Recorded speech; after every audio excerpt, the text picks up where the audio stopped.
video or audio is on, then we will take that as implied consent that you're happy to be shared on YouTube. So thank you very much, everybody, for joining. I'd sincerely appreciate you taking the time. It's busy. We hope that the 12:15 start and a 12:45 finish gives you time to finish what you were doing before, and also time to prepare for your next meeting that inevitably is going to be at 1 o'clock. That happens a lot for us. So make yourself a cup of tea and a sandwich whilst we're having a chat about this. Today's webinar with Will Stonier, and I'll ask Will to introduce himself in a moment. We are going to be talking about the onboarding process, which is changing significantly at the moment. For the last 4 or 5 years, Will and I have worked together on various onboarding and induction programs as part of Azimuth, which is a people development company. So we help businesses improve their performance by developing their people, whether that's an off-the-shelf training course, whether that's a bespoke learning program, or whether that's providing you unique consultancy to help with the systems and processes and environments in which your people have to operate. So that's 30-second elevator pitch. This is who we are and what we do. And we want to talk to you about onboarding and how we get people into the business. Will, you've been doing this for a while. I mentioned in your bio some of the investment banks that you were working for, but just 30 seconds to a minute. Tell us a little bit about you and why I should listen to you, please. Okay, I will. Thank you, Paddy. Good afternoon, everyone. As Paddy mentioned, my name is Will Stonier. I've worked in learning and development functions over about a decade, and I work for UBS, Goldman Sachs, and Morgan Stanley. And in every one of those firms, I did the onboarding meetings. So when you go to your day one induction, I've run those, each of those firms, been very close to the onboarding process. And one of the things Paddy and I will talk about is how onboarding is not just day one or not just week one. It's a continual process, particularly now when we're all in this virtual world. And alongside that, I like to think, when it comes to this topic, I have been a coach for new joiners. I have been a mentor for new joiners and a buddy. In my last role, I tended to be the person where you would be buddied or paired up with people because they wanted to know about the culture of a company. And again, that's one of the things I used to see where it doesn't work out, when people join a company and 6 to 12 months down the line, it's like, they don't, in inverted commas, get it. And that for me is like the cultural fit. And so I used to be one of these people that would get buddied up. I think at one point I had 10 buddies. And it was all about, there's a famous book by Marshall Goldsmith, What Got You Here Won't Get You There.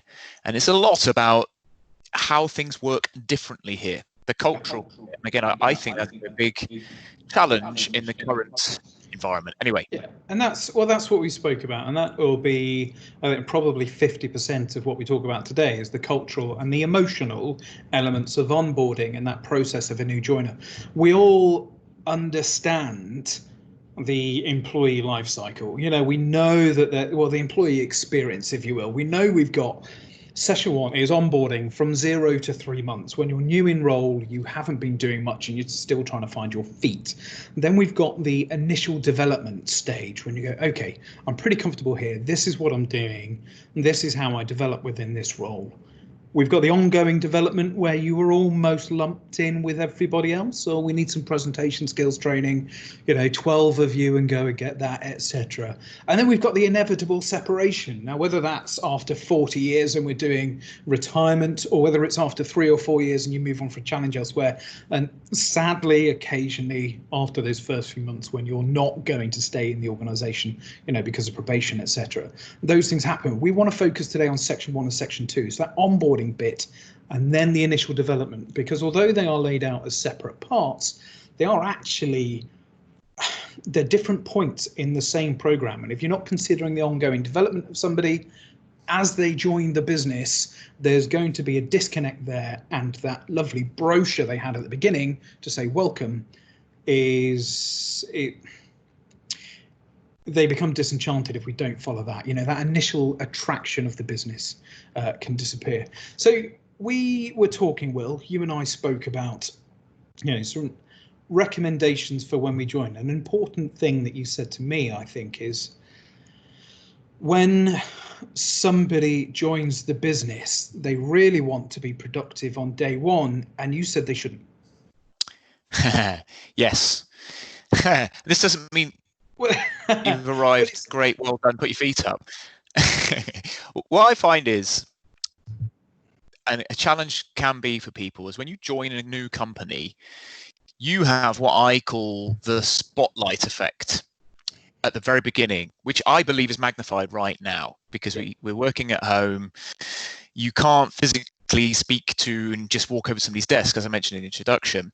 And so because of this spotlight effect, I think what most people will do is they have an inclination to go straight into task and straight into, I've been hired for my skills, I have to prove my worth, I have to show that it was a good idea to hire me. And for example, when I started at Goldman, I remember my boss there said to me, right, in the first few months, I don't really want you to do any work. And I thought, what? This is kind of weird. Why? And she said, because you need to get to know people, you need to meet people, you need to build your network. And look, I think that's one of the key things, because you'll very easily, I find again, firms put a lot of emphasis on day one, week one. You get loads of meetings right at the start. You can never remember everyone's name. Yeah. And then it dies down after the first week or two.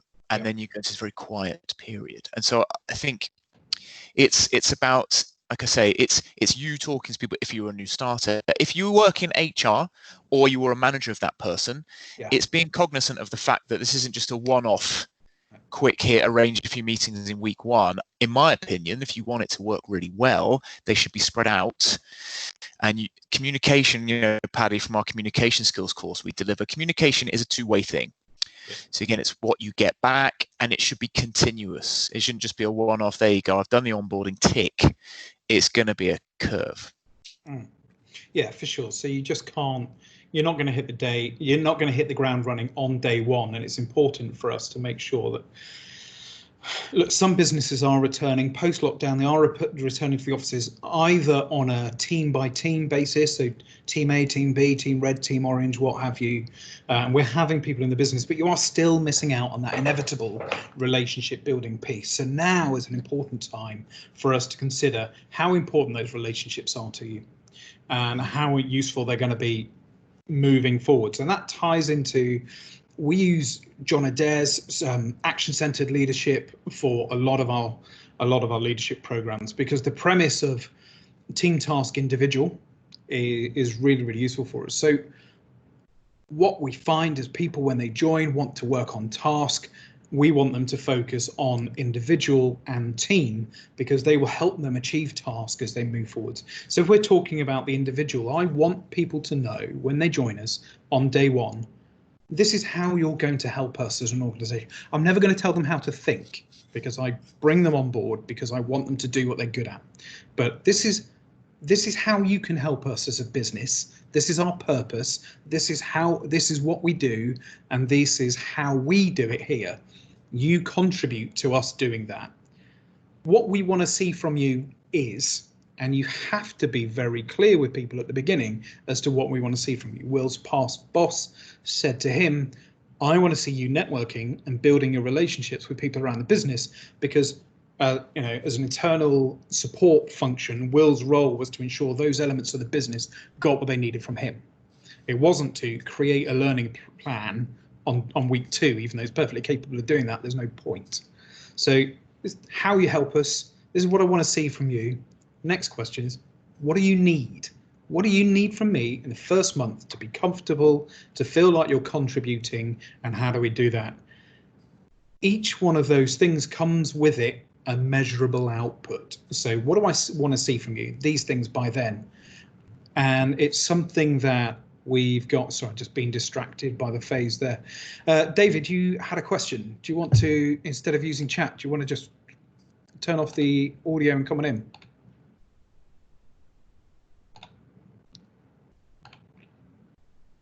Okay, no, don't worry. Okay, so yeah, they're the things we've got to do. We've got to think about the detail of, what am I asking you to do? Why? How?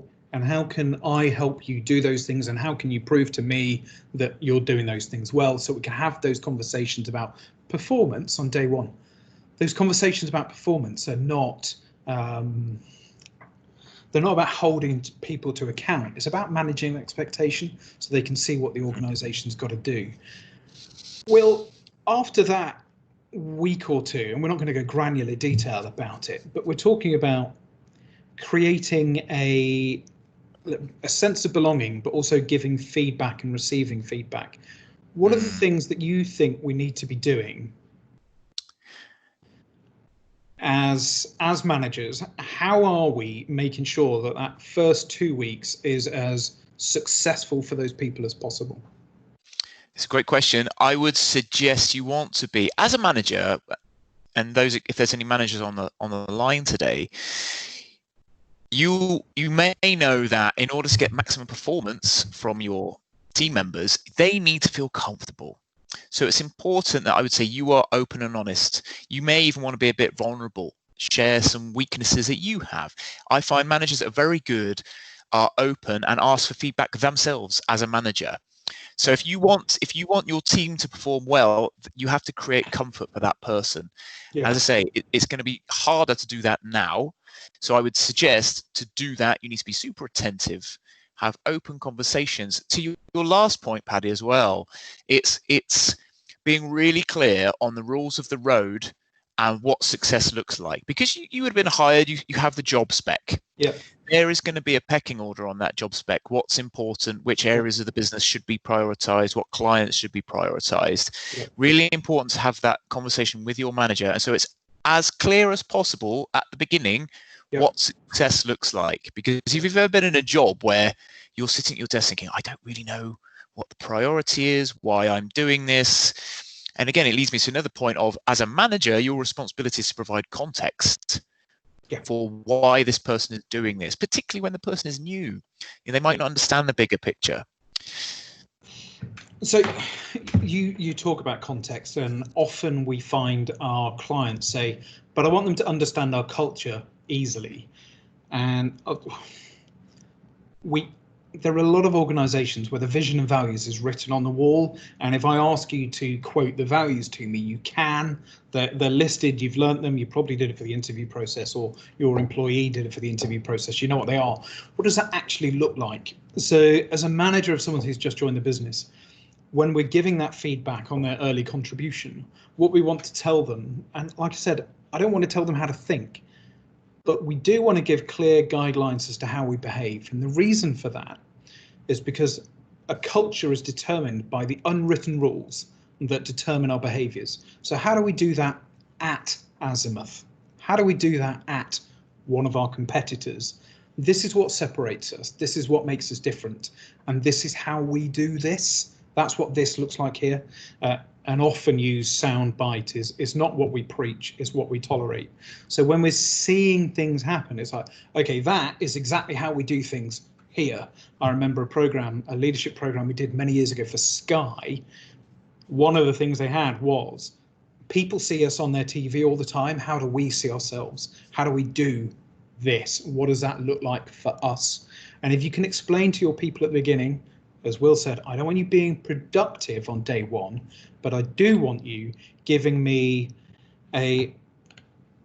Ash and Hannah, I'll get to your questions in a moment. We do want to give them the clear behaviours. So I hope this is answering that. How do you bring to life remotely those behaviours? When I say it's the observable behaviours that people see, what I want you to do is relate that to a past experience, so I can make the direct link in my head of a time when X has happened. This is what we did, and that's how we do it. Why did we do that? Because, and then explain what the impact is to your business. So if you go to a 5-star hotel, you'll notice that, and I've only done this once, by the way, but if you go to a 5-star hotel and somebody does something for you, you'll know that people are, the thing that they define luxury in a different way. And one of them might be that we never see people doing things for us. Those things are anticipated and they're done in advance for. So we just get people to think about, if you're engaging with me as an organization, What am I expecting from us? What are our values? They are these. Okay, what does our culture mean? This. That's how we do it here. That was a bit of a ramble to the question that came in. Ash, did that answer the it didn't give you specifically what you've got to do, but it made the sorry, Will. If I can add, I want to add a couple of extra bits, Paddy, to your answer. Ash, I would say, yes, there's a couple of things you can do. So the first thing I would point out is, in my opinion, the values virtually won't look massively different to how they would in an office. And it's a case of, I notice you've got some behavioral examples, very good. I would also say, are there people in your company where you can pair either buddy or have a coach relationship with that person, pair them up with somebody that is a great example of living the values of your organization?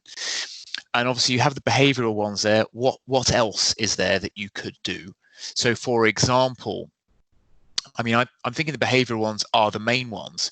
But again, if there's, tell me if you'd be specific, Ash, in the comments. Tell me if there's any others you're struggling with, because I think most of them, you, as I say, one, they will be very similar virtually as they are physically. Two, if you have examples of this is what good looks like here, then there you go. The other thing I would say is, you want to, another good way in terms of values is you want to create a safe environment, like a virtual coffee with somebody that's experienced in that particular culture of the firm. And you want your new employee to feel safe and that they can trust that conversation is confidential and they can say, talk me through the values. These ones are quite obvious. I mean, putting clients first, for example, is a common one. I would say that's quite straightforward. I think it's the more nuanced, people-focused ones within the company that may be more challenging. So again, you need to make sure that person feels that they can trust the person you pair them with, that the conversation is confidential between the two of them. Yes, absolutely. And just to have an open conversation like that, I think that's where you're going to get the biggest benefit. Yeah, absolutely. You need to feel confident and comfortable whenever you're joining the organization. Am I being given information that is relevant to me, and can I feed back? We're setting expectations. If we're giving feedback, we need to absolutely be open to receiving it. When we're having those conversations, if we want to talk about doing this virtually, something to consider is that we do this slowly and clearly. There could be feedback on the line, the camera may freeze. We have to ensure that if we just tone back the conversation twice to half the speed, then we can be sure that any message that we're giving across is as clear as it could be. And that's just something we need to consider when doing it remotely. So if we're talking about, we've created a sense of belonging, Will. So we've got them engaged. We're creating a sense of belonging. This is who we are. This is why we do what we do. We're giving feedback on those early contributions. We're managing expectations.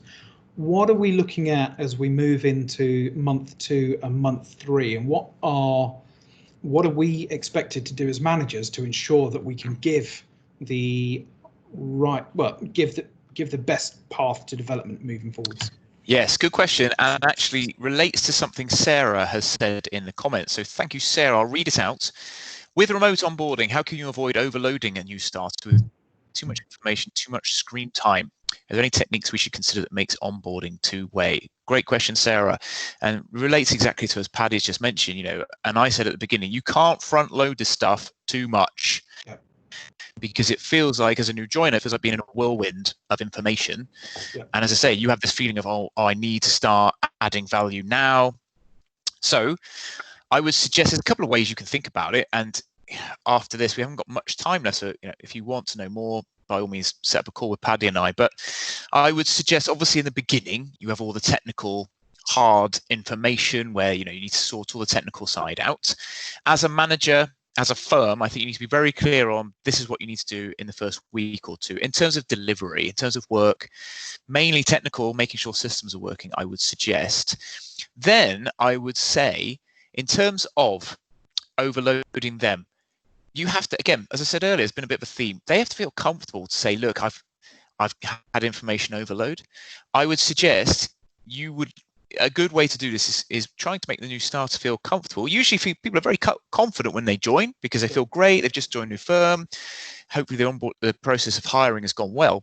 And so you need to say to them, look, give us feedback. Please tell us if we're bombarding you with too much information, let us know. I personally would, in terms of the networking meetings, obviously in the beginning, it's going to be team and immediate colleagues you're going to be working with. Maybe the more strategic, longer term ones are ones you may put in week 3, week 4, further out.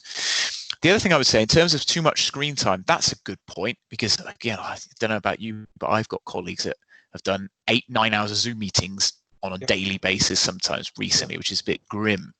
And again, as a company to say, because it's hard, you've got the spotlight effect, you think, I need to show how hard I'm working, I need to be on all the time, there's no commute, so people just tend to log on earlier than they would. I've seen research that shows people are working harder working from home than they were working from an office. So again, you need to say, so 2 things. 1, encourage people that screen breaks are a good thing, they should still be having a lunch hour, they can fit exercise in their day. 2, this is crucial, they need to see that you and your colleagues are doing the same. If they don't see that and you're just logged on all the time, they will think this is what everyone does and they will do the same. So lead by example, both you, your colleagues, the team they join. The manager of that team needs to say, 4 o'clock on a Friday, I don't know, logging off now, guys, going for a run. We're going to see a friend, something like that, so that people know. And again, in terms of communication virtually, this is one of the things you have to do, to say, look, take a break, make sure you're scheduling coffees in, you're getting away from the screen. Again, there's research that shows you can only concentrate hard for about 2 hours tops, and then you have to take a break anyway. For maximum performance, you need to give your brain a rest. So hopefully that helps. Again, Paddy and I are happy to talk further if there's anything else after this. So in terms of, Sarah, before we just move on to Hannah's question, are there any techniques we can consider that makes people, and Ash, I've just been distracted by your question, but I'll come on to that in a second. I've got a great one. Are there any techniques we should consider that makes onboarding 2-way?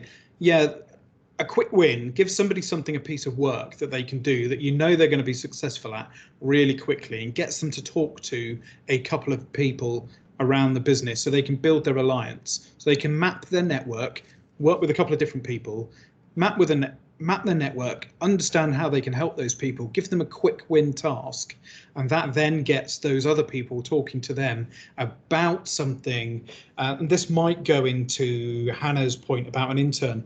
If I'm having a conversation with 1 or 2 people at a time on a project that I know will give me a quick win, I feel more confident more quickly because I'm seeing a positive success.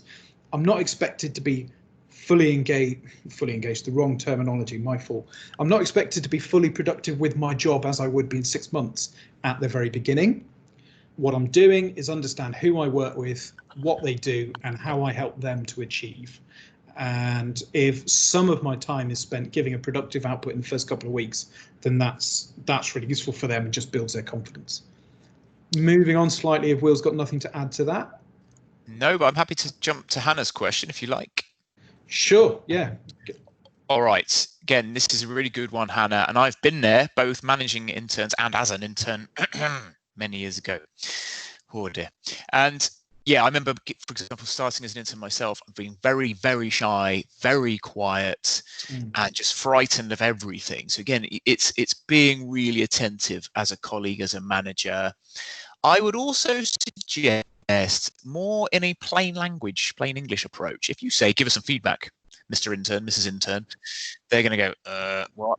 I would position it in a very soft way to say, we want to make sure you know what you're doing and that you feel comfortable. To do your best, you need to feel confident and comfortable. And therefore tell us, what do you need? What's missing? If you don't understand something, who do they speak to? Have they got a buddy they could go to with questions? And I also think the old adage that there's no such thing as a stupid question, because again, for an intern, I think it's really magnified and you think, oh God, everything I have to say is stupid. I'm the bottom of the pecking order. I know nothing. It's imposter syndrome. Yeah, very much so. And again, it's so you have to say, look, there's no such thing as a stupid question. Okay, even if it'll be stuff that you take for granted because you've been there so long. It'll be things, for example, in the virtual environment, do we have cameras on in team meetings? They may be really embarrassed to ask a question like that. So it's a case you have to make it safe for them to say that. Maybe you say to me, just submit your questions on an email, or we'll just have a chat every few days and see how you're getting on. Phone them. So again, I think you can play with the different communication methods we have at the moment. A phone call, it may be a bit nicer than a video call, and it may be that you can hear some of the signals in their voice more obviously. If they're feeling nervous, if they don't understand something, it gives you more of an idea. Paddy, anything to add? Yeah, look, if you're an intern, there's a good chance that you're at home with mum and dad and you're trying to work from your bedroom and you've got, showing my age, a Metallica poster on the wall and you're like, oh, I don't want to be, I want, is that okay? Just give them a call, ask the question. Look, we're going to go. It'd be really good if you could have a camera on. You okay with that? And these little things, for ordinarily we might not think to ask, but actually it's the focus on practical things like this that's going to have a massive emotional impact. And just one more thing to add, Paddy, I absolutely agree. But, Hannah, you have to tell them as well, because if you just phone them, they'll go, oh my God, my boss is calling. Yeah. I'll fly into a panic. If you say, I'm going to call you 2 or 3 times this week, just to check in, just to see how you're doing. You don't need to be concerned. It's really to support and help you and just make sure you've got an avenue to answer all your questions. Yeah. That way, we call this framing sometimes when we do, again, communication skills training or presentation skills. You have to frame the interaction so that the person knows what to expect. And again, it fits into setting expectations for a new person. Anyway, Paddy, I notice we're at time. Cool. We'll give it a couple more minutes.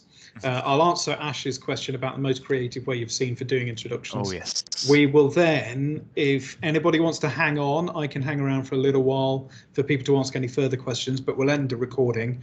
In fact, the email address for both of us is inquiries@azimuth, azimuth.eu.com.